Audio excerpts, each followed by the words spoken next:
She lost her twin daughters at sea. 10 months later, a suitcase washed ashore with a chilling clue. They say the ocean keeps secrets, but no one tells you how silent that secret feels when it's your child the wave swallowed. I only left for 5 minutes, just 5. The kind of time you'd take to grab napkins, to check a missed call, to blink. And by the time I turned around, they were gone. My daughters, both of them, gone. Like a dream that slips through your fingers right before waking. My name is Laura McNeil, and this isn't a story I ever wanted to tell. But if I don't, who will? The sky was a soft watercolor blue the morning we boarded the cruise ship. I remember because Jenna kept asking if the clouds looked like dolphins, and Ellie swore they were cotton candy. They were both wrong, and both so wonderfully sure of themselves. I held their hands, one in each of mine, and stepped onto the sun-warmed deck with a heart so full I thought it might burst. 10 years as a single mom. 10 years of night shifts in the ER, of skipping dinners, of saying, maybe next year. But that morning, as the ship pulled away from the Florida dock and the girls squealed at the size of the pool, I finally said yes. They had begged me for this trip. Just us. Mom, no work, no phones, no dishes. And I'd saved for it. Clipped coupons, picked up extra hours, tucked away every leftover dollar like it was sacred. This cruise was my promise to them, that no matter how hard life got, they would always have magic. For the first 3 days, we had exactly that. Ice cream at 10 a.m., matching swimsuits, and sunburned cheeks from laughter. Ellie loved the magician. Jenna loved the water slides. I loved the way they looked at everything like it was brand new. And then came the 4th day. It was just after lunch, maybe 3:30, maybe a little later. We'd been swimming, and the girls were hungry, so we stopped by a quiet restaurant on deck 6, the kind with plastic booze and lukewarm chicken tenders. We ordered quickly. They were tired and happy, hair still dripping from the pool. My phone buzzed. It was a hospital number I recognized. I told them I'd be right outside. Just a minute or two for better reception. They nodded, mouths already full of fries. I kissed the tops of their heads. I remember how they smelled. Chlorine and sunscreen and something so painfully innocent.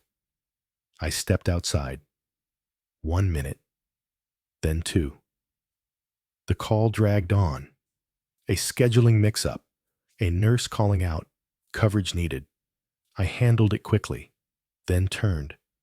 I remember the feeling, like the wind had shifted, something off. I stepped back inside, smiling, ready to tease them for eating without me.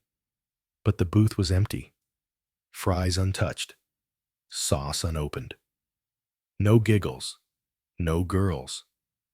At first, I thought they'd gone to the restroom. I checked. Nothing. I asked a waitress. She shrugged. Maybe they'd wandered to the arcade? I ran there. No sign. My voice started rising. The staff told me not to panic, but I was already shaking. I searched the dining deck, then the pool deck, then every hallway I could find. Their names echoed off the walls. Ellie! Jenna! But no one answered. The ship's security was alerted. A lockdown was issued. The loudspeakers blared announcements. They told me it was protocol, that kids always turn up, that ships are safe. But they didn't know my daughters. They didn't know how tightly they held my hands in crowds, how Ellie hated being alone, how Jenna cried if she couldn't see me for even a minute. I ran up and down the ship until my lungs burned. I begged strangers. I wept on the shoulder of a housekeeper. I searched the storage closets myself when the staff took too long. I pounded on locked doors. I tore through kids' clubs and lifeguard stations. My voice cracked screaming their names. Eventually, they showed me the security footage. I remember clutching the monitor like it was a life raft. There they were, my girls, watching a poolside magic show, sitting side by side, laughing. And then, as the crowd thinned, they stood up and walked out of frame. No camera picked them up after that. It was like they'd stepped off the edge of the earth.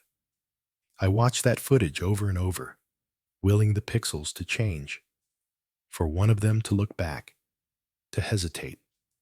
They never did. One moment there, the next, not. The crew scoured the vessel for hours. The Coast Guard got involved. FBI agents took statements. Dock authorities checked every incoming and outgoing passenger. But nothing. No clues, no footprints, no screams, just silence.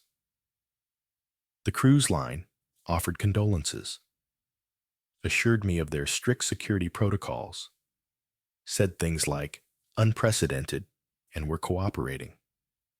None of it mattered. They didn't bring my daughters back.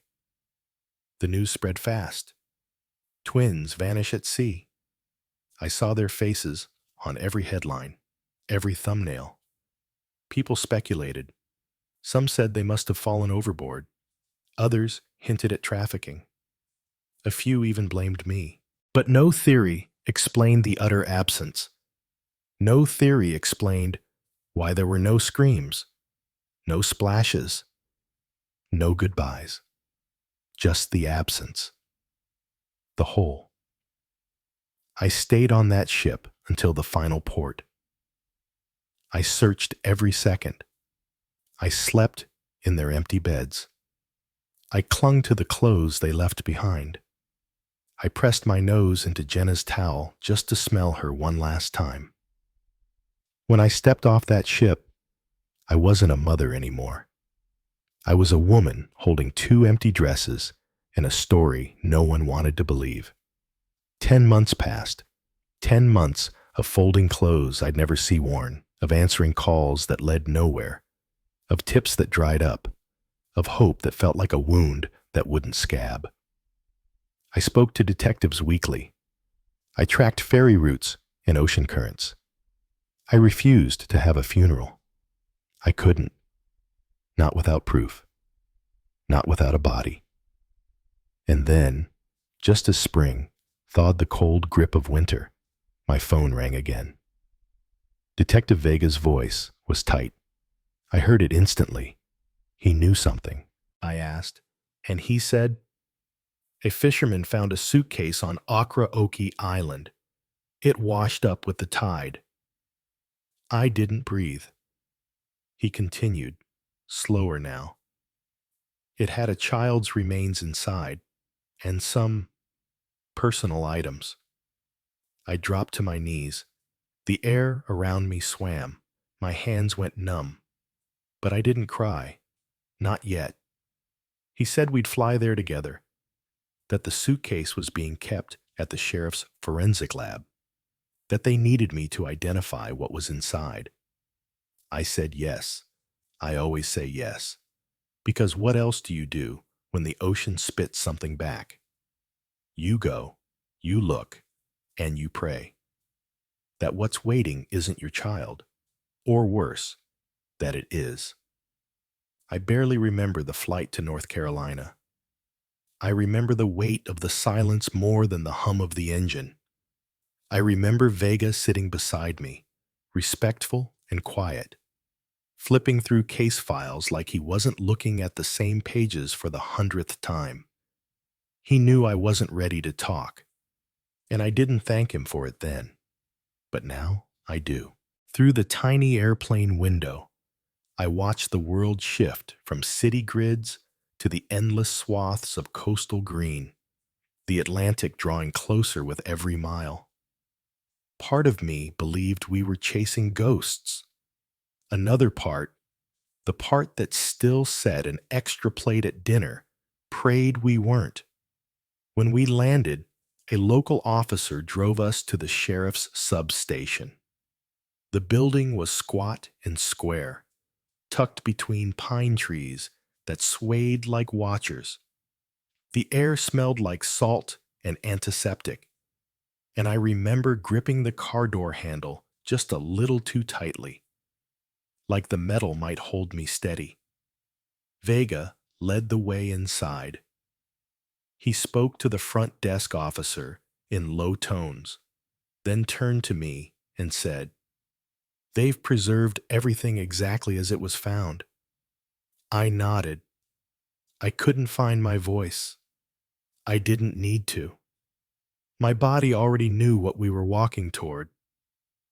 We were led down a series of sterile hallways that smelled too clean, like they were trying to erase something awful.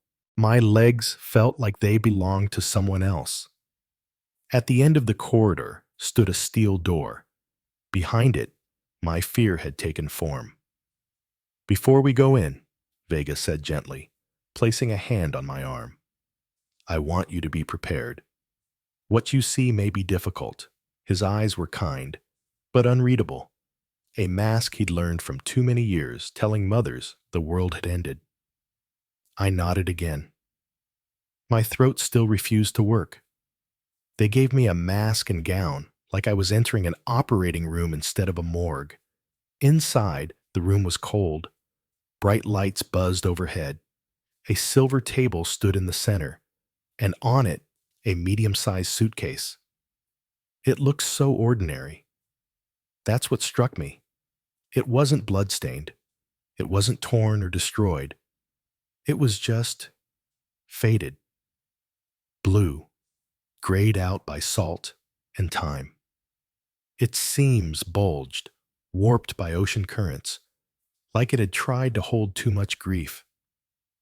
To one side stood a man in a fishing jacket, weathered face, calloused hands, eyes that had seen too many sunrises and maybe too many endings. "This is Curtis," the sheriff said. "He's the one who found it." "I'm sorry, ma'am," he said softly.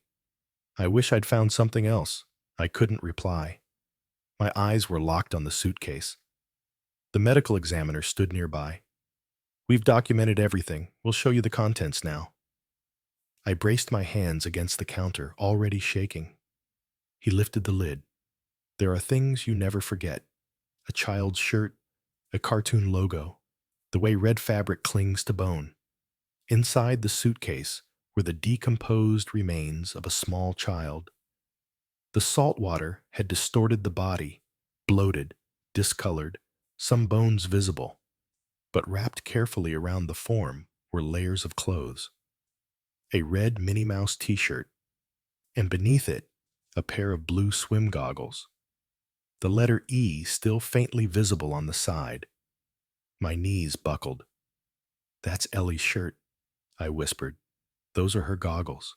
I bought 2 pairs before the cruise. Hers had an E.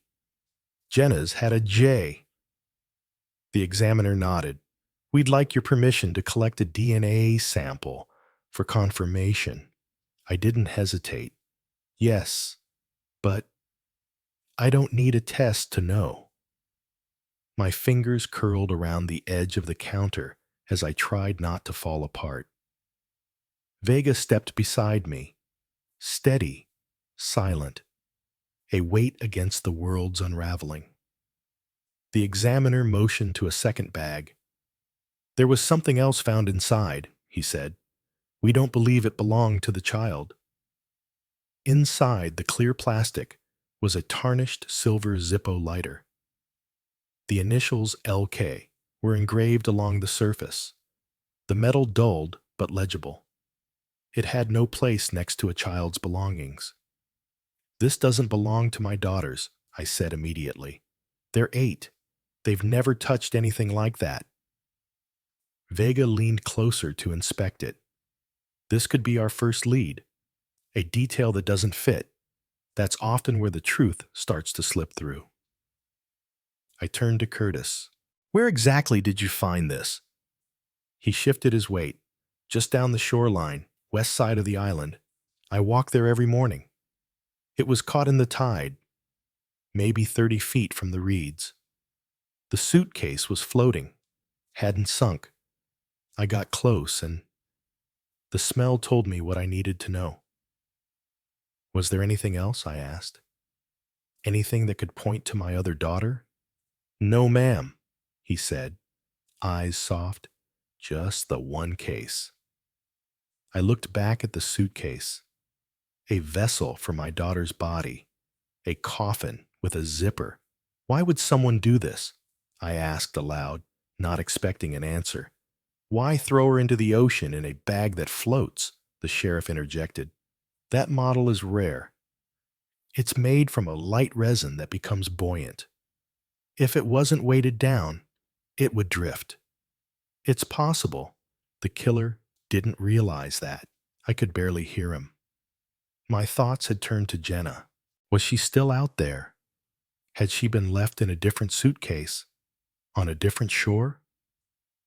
"Where do we go from here?" I asked. Vega stepped forward. "We reclassify this from a missing persons case to a homicide. We'll reopen the case from the cruise. Every camera, every staff member, every docking point. We revisit everything. We track that suitcase model. We trace the Zippo's store tag. We don't stop." I nodded. I wasn't crying. Not yet. Because there was still something burning in my chest. Something louder than grief. Hope. "Before I leave," I said quietly, "I want to see the beach, where she was found. I want to stand there. I have to." Vega looked unsure, but I didn't back down. "I have to stand where the ocean gave her back to me. If I can't be strong enough to do that, I won't be strong enough to do anything else." He nodded once. "Okay, I'll take you." As we stepped outside, the wind caught my hair, and the scent of the Atlantic filled my lungs. Somewhere out there, my daughter had floated. For how long? I didn't know. But she came home. At least part of her did. And maybe, just maybe, the waves weren't done speaking yet. Okroki Island looked nothing like death.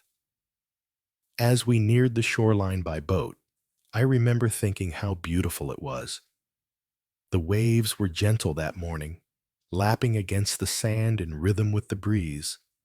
A few gulls circled above. Children were playing farther down the beach. Their laughter carried faintly on the wind. It didn't seem like the kind of place where something so cruel could surface. But I suppose that's how tragedy works. It doesn't announce itself. It drifts in quietly, like the tide. Curtis, the fisherman who had found the suitcase, guided the small boat toward a wooden dock. He moved like someone who'd done this every day of his life, which he probably had. His hands stayed steady on the wheel, but his eyes flicked toward me from time to time. Not out of pity, exactly, but the kind of quiet compassion that doesn't need words. "That stretch of beach there," he said, nodding toward a small inlet just beyond the dock. "That's where it came in. Low tide had pulled back just enough. Looked like someone had set the thing down on purpose." As we stepped off onto the sand, the air shifted. My feet sank slightly into the cool grains with each step, but my legs didn't stop. Not when I saw the depression in the sand where they'd marked the spot. Not when yellow police tape fluttered just out of reach. Not even when a uniformed officer nodded and lifted the tape so we could duck beneath. Standing there, where my daughter's body had finally come ashore after months of being lost, I felt my knees wanting to give. But I wouldn't let them. Not here. Not yet. My hands hung stiffly by my sides. My mouth tasted like salt and iron.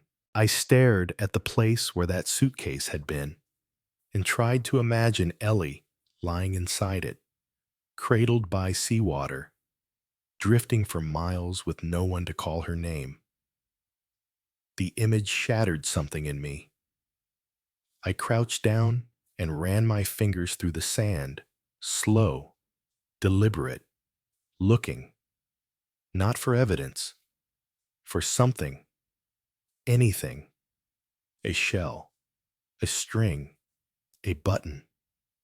I didn't know, just something to tell me more of the story. There has to be something else, I whispered, something that can help us find Jenna. Detective Vega knelt beside me. We've gone over the area carefully, he said. This was our only physical lead, but I promise we're just getting started. I didn't answer. I couldn't. I was too busy scanning the beach, as if Jenna might suddenly materialize from the sea foam. A movement caught my eye.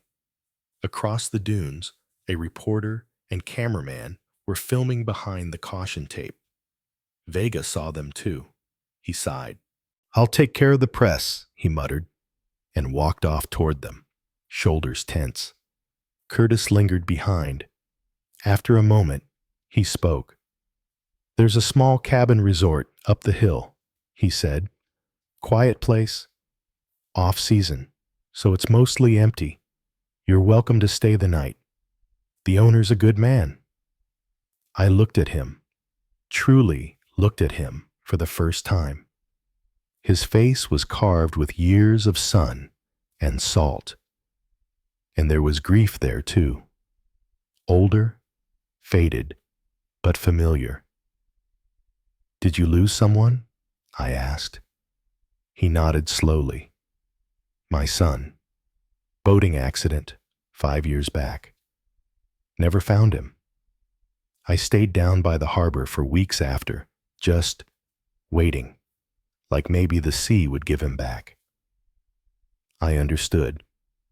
Every parent with a missing child knows that particular kind of madness, the need to be near the last place they were seen, as if grief has coordinates. I think I'd like to stay, I said softly. I'll call ahead, Curtis said. Later that afternoon, I arrived at the resort, if you could call it that. It was a cluster of simple beachfront cabins, worn by wind but lovingly maintained. The owner, Greg, greeted me with a quiet handshake and a look that said he already knew too much. He gave me a key and told me I could take any cabin I liked. I chose the one facing the ocean. Inside, the room was modest. A bed, a table, a kitchenette. But it was clean. Lived in. Not like a hotel, but like someone had once healed here. Officer Martinez, assigned to stay with me overnight for protection, took the room next door. She kept her distance, giving me space while staying close enough to make me feel safe. That was all I needed. I sat on the porch, holding a cup of coffee. A young waitress had offered me out of pity. I didn't mind. Pity is a cousin to kindness, and I was starved for both. The ocean stretched endlessly in front of me. I couldn't stop watching it. The same waves that had carried my daughter home, the same water Jenna might still be near. And then, something caught my eye. Across the small gravel path, the man in the cabin opposite mine stepped outside. He was about my age, maybe a little older, checking his pockets, keys, wallet, cigarettes. As he locked up, I noticed something glint on the small table outside his door. He'd left a lighter behind, a silver lighter. I stood slowly, walked over, picked it up. My breath hitched. It had a sticker, the same kind of store logo, partially torn, faded by time, but unmistakably the same pattern that was on the lighter found with Ellie. I looked toward the man. He was walking toward the main office. I followed. "Excuse me," I called out, holding the lighter. "You forgot this." He turned, startled, then smiled. "Oh, wow. Thanks. Would have missed that for sure." I smiled tightly. "Mind if I ask, where did you buy it?" He shrugged. "Some magazine kiosk in Greenville. Rayburn's, I think it's called. Weird little place. They sell all sorts of old junk." "Why?" I tried to keep my voice light. "I collect vintage lighters. Just curious." The man laughed. "I bought it with an old suitcase the guy was practically giving away." My stomach turned. "Do you still have it?" I asked, too quickly. "Yeah, it's garbage, though. Handle broke the first time I used it." "Would you mind if I took it off your hands?" He hesitated. "Sure. Saves me the trouble of throwing it out." We walked back to his cabin. The suitcase was sitting outside the door, square, blue, faded by salt and sun, identical to the one that had carried Ellie home. "Can I ask your name?" I said, my voice barely holding. "Jeff Thornton," he replied. "Why?" I looked him in the eye. "I'm here with the police. My daughters went missing. One of them was found in a suitcase like this." His expression changed instantly, from casual to horrified. "Oh God," he whispered. "I'm so sorry." "Where exactly did you say you bought it?" "Rayburn's kiosk. The owner's name is Derek Rayburn. Older guy. Kind of strange." I nodded, heart pounding.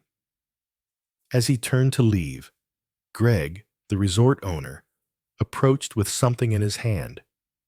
"Sir, you left this in your room," he said, holding out a pack of cigarettes and the lighter again. Thornton looked confused, but I thought Greg handed it to him. This one was inside. "You left two?" Thornton blinked. "No, I only have one." I stepped forward. "Let me see that." He handed it to me. I flipped it over. It was the same sticker, same exact logo, and underneath it, the engraved letters, LK. My hands went cold, because this one wasn't his. And it wasn't mine. But I'd seen it before. And it meant only one thing. Whoever owned that lighter had been close enough to leave something behind. And maybe, just maybe, they were still close. Morning light poured through the small cabin window, golden and too warm for the kind of thoughts I'd woken up with. I hadn't really slept.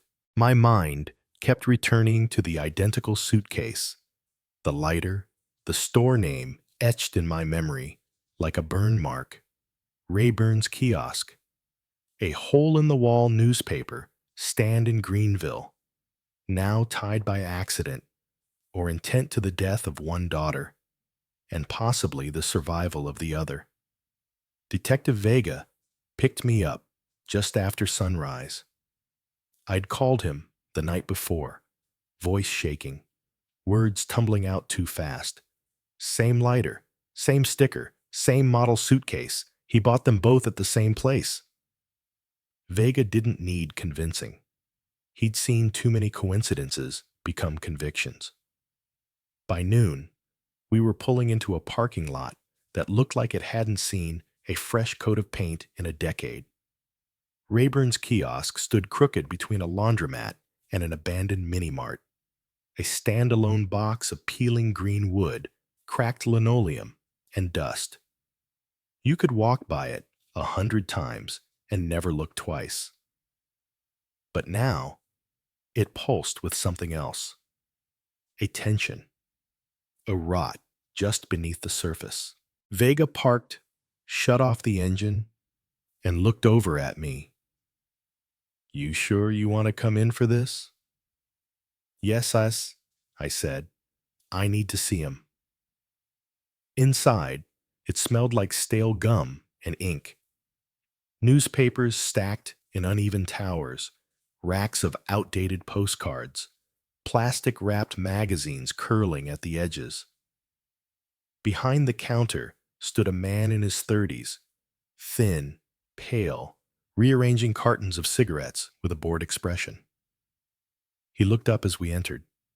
"We're closing soon," he mumbled. Vega flashed his badge. "Detective Jonas Vega, Virginia State Police. Are you the owner?" The man's hand stopped moving. "No, sir. I just work here. Mr. Rayburn owns it. He stops in a couple times a week, maybe." "Is he around today?" "Nope. Hasn't been by in a few days." Vega leaned in slightly. "Do you have a number for him?" The clerk hesitated, eyes flicking between us. "Sure, I guess." He fished under the counter, pulled out a worn business card, and slid it across the surface. I stepped forward, trying to keep my voice steady. "Do you sell Zippo lighters here?" He nodded and pointed to a small glass case. "Right there. We carry vintage styles. Some engraved, some plain." I looked. They were the same model. Different colors, sure, but unmistakably the same shape and build. I tapped the glass. "Have you ever seen one with the initials LK engraved?" He shrugged. "Maybe. Hard to say. People get them engraved after they buy them. We don't offer that here." "What about suitcases?" I asked. "Do you sell any luggage?" The question clearly confused him. "No, ma'am. This is a newsstand. We don't do bags. Mr. Rayburn sometimes brings in stuff to sell on the side. Books, tools, old radios. Maybe he sold one privately. I don't ask." I exchanged a glance with Vega. He gave a barely perceptible nod, then said to the clerk, "If he comes back, don't mention we were here. It's part of an active investigation." Back in the car, the weight of it settled over me like a storm cloud. "He's smart," I muttered. "He launders junk through a newsstand. No inventory records, no paper trail." Vega glanced down at the card, then keyed in an address on the GPS. "His registered home address is only 10 minutes from here. We can do a drive-by. No warrant, no entry, but maybe something sticks out." As we pulled onto a quiet street lined with aging bungalows, I felt my heart hammering again. The house at the end of the cul-de-sac was pale yellow, neatly kept. A car in the driveway, curtains drawn. A wind chime clicked lazily in the breeze. "There," Vega said, nodding at the license plate. "First letters DK, the last two? KE." I froze. Those were the same initials I'd seen on the plate at the ferry terminal. "I saw that car," I whispered. "It was there, when Jenna was in the back seat." We sat in silence for several minutes, watching. Nothing moved. No one stepped outside. Vega finally exhaled. "Too quiet," he said, "but not enough for a warrant." He turned the key in the ignition. "Let's head back for now, loop in local police, start building pressure." I nodded, though every fiber in me wanted to break the door down. We were so close. I could feel it, not as a detective, but as a mother. Something inside that house had touched my daughter's lives, and I wasn't leaving until I knew how.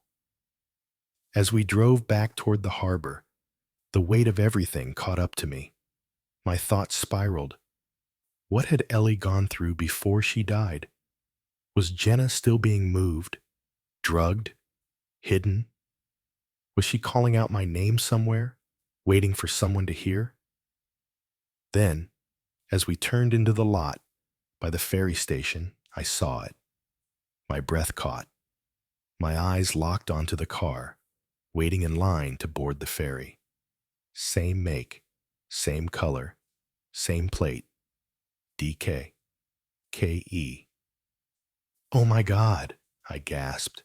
That car, it's here. Vega slammed on the brakes. Are you sure? Yes. I was already fumbling with the door handle. She's in there. Jenna's in that car. He grabbed my arm. Laura, wait. We don't know who's inside. I broke free and sprinted toward the ticket booth. The ferry attendant was checking cars as they rolled forward. I reached the window just as the target vehicle approached. The front window rolled down. A man with gray hair handed over 2 tickets. In the back seat, through tinted glass, I saw her, small frame, sun-darkened skin, hair shorter than I remembered, but the shape of her profile was carved into my soul. That was my daughter. That was Jenna. I couldn't breathe. Stop that car, I said, turning to Vega, who had just caught up. That's her. That's my baby. He turned to the attendant. Secondary screening, now. The attendant nodded and motioned for the vehicle to pull aside. Inside the car, I saw sudden movement. The man said something to the woman in the back seat. Then doors flung open. The woman yanked the child by the wrist. The man ran. They're fleeing! Vega shouted. Radio already at his mouth. Suspects on foot at Okroki Ferry Terminal. Adult male. Adult female. 1 minor child. Repeat. Child abduction in progress. Lock all exits. People screamed. Officers swarmed. And I stood there, frozen, watching my daughter being pulled away from me again. Not this time. I ran.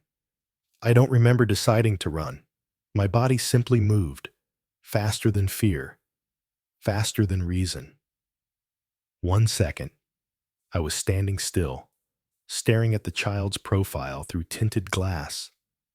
The next, I was sprinting across the asphalt of the ferry terminal, feet pounding, heart in my throat, voice cracking with a name I hadn't spoken aloud in 10 months without choking. Jenna! The girl twisted around as she was pulled by the woman's hand, her small body resisting, heels dragging against the pavement. She looked back, and time stopped. Her eyes locked onto mine, wide, familiar, terrified. Mom! It wasn't a whisper. It wasn't a question. It was a declaration. One word that split the world open. Behind me, I heard Vega shouting into his radio, issuing commands with terrifying clarity. Suspects heading north on foot. Female with child. Male fleeing toward east parking lot. Engage and intercept. The man, gray-haired, deceptively agile, was weaving between cars, headed toward the perimeter fence. 2 officers chased after him, weapons drawn, but not raised. The woman was slower, struggling with Jenna, who now flailed in her grip like a wild animal. Let me go! She screamed, and the sound of it tore something inside me. The officers closed in. Ma'am, stop! Let go of the child now! The woman hesitated, then released Jenna's arm. In a blur of movement, my daughter broke free and ran straight toward me, arms outstretched. She was sobbing, gasping, stumbling over her own feet. But she didn't stop. Neither did I. We collided in the middle of the terminal, and I dropped to my knees, wrapping both arms around her like I could mold her back into my skin. I've got you, I whispered over and over. I've got you. I've got you. She buried her face in my shoulder, clutching at my shirt with both hands. Her small body trembled so hard I could feel it in my bones. Her hair smelled of salt and something artificial, like dye or chemicals. She was thinner, her skin darker, her features slightly altered. But it was her. My baby. Still breathing. Still mine. Vega approached slowly, flanked by 2 officers. The suspects had both been taken down and were being secured in separate cruisers. I glanced up just in time to see the man's face as they forced him into the back seat. It was him, the kiosk owner, Derek Rayburn. His eyes met mine, and I expected something. A smirk, a sneer, maybe even regret. But he looked disturbingly calm. "I didn't mean to kill the other one," he said. The words sliced through the air, dull and casual, as if he were talking about a pet. I wanted both, but my partner backed out. Couldn't handle 2 kids. I had to choose. I lunged.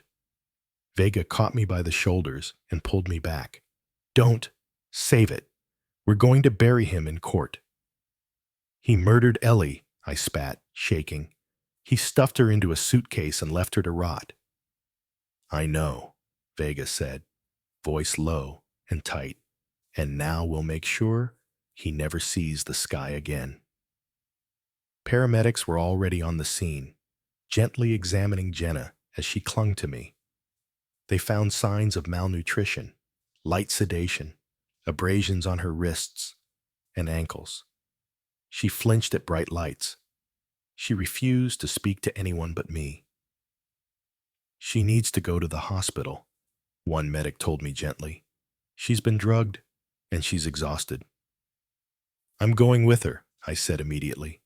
Vega nodded. "Of course. I'll meet you there once the suspects are processed. And Laura?" His eyes locked with mine. "We found her. You brought her home."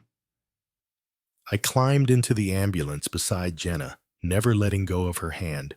She leaned against me, whispering every few minutes to make sure I was still there. "I'm not leaving," I said each time. "Not now. Not ever." The ride to the hospital blurred past in sirens and streetlights.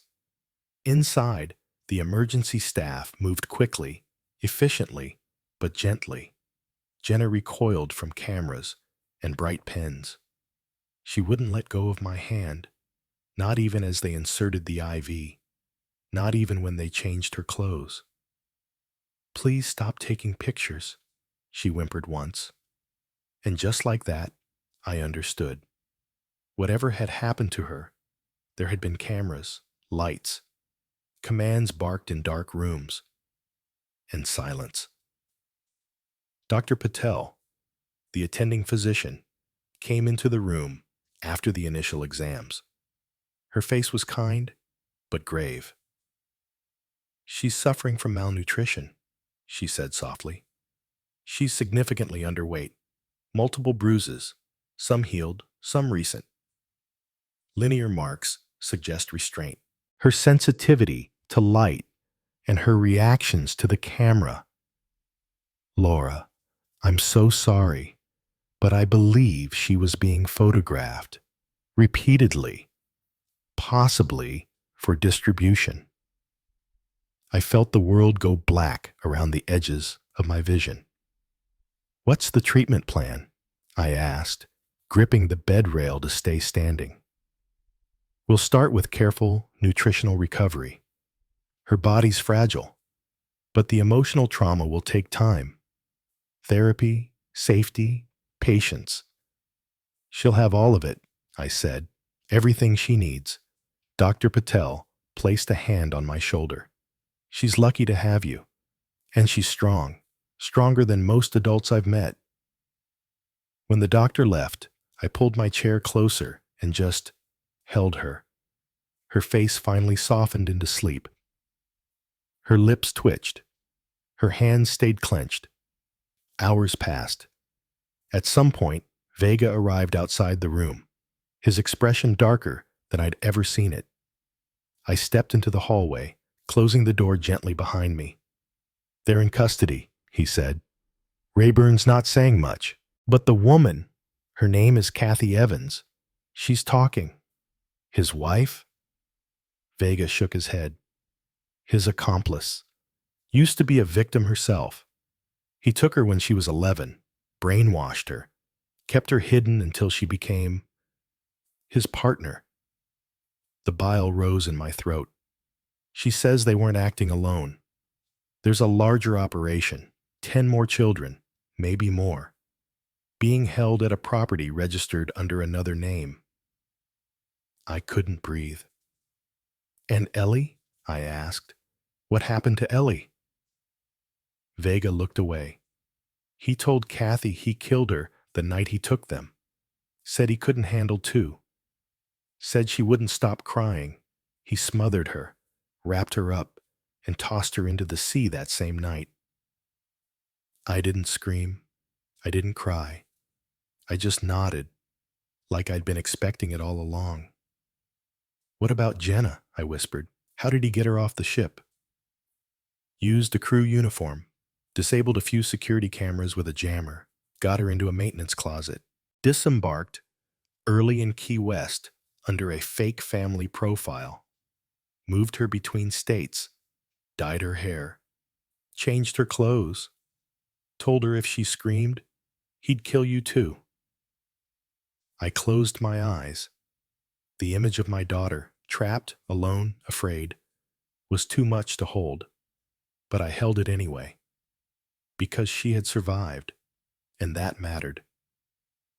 I walked back into the hospital room and saw her sleeping. Peacefully, this time. Her fists had finally unclenched, and for the first time in 10 months, so had my heart. The morning light that filtered through the hospital curtain felt almost cruel in its gentleness. It bathed everything in a quiet softness. IV poles, pale sheets, the fragile curve of my daughter's cheek. But it couldn't soften what had been done to her. Jenna stirred beneath the blanket, her lashes fluttering before her eyes opened slowly. Her first glance wasn't confusion or fear. It was a search. For me. Her eyes locked onto mine, and without a word, her small hand reached out. I took it immediately. "I'm here, sweetheart," I whispered. "I'm not going anywhere." She didn't answer right away. Her gaze shifted across the room. Monitor lights blinking softly. A nurse moving quietly in the corner. Then she looked back at me, and her voice came out small, rasped. "Where's Ellie?" The question wasn't unexpected, but it felt like being split in half. I opened my mouth.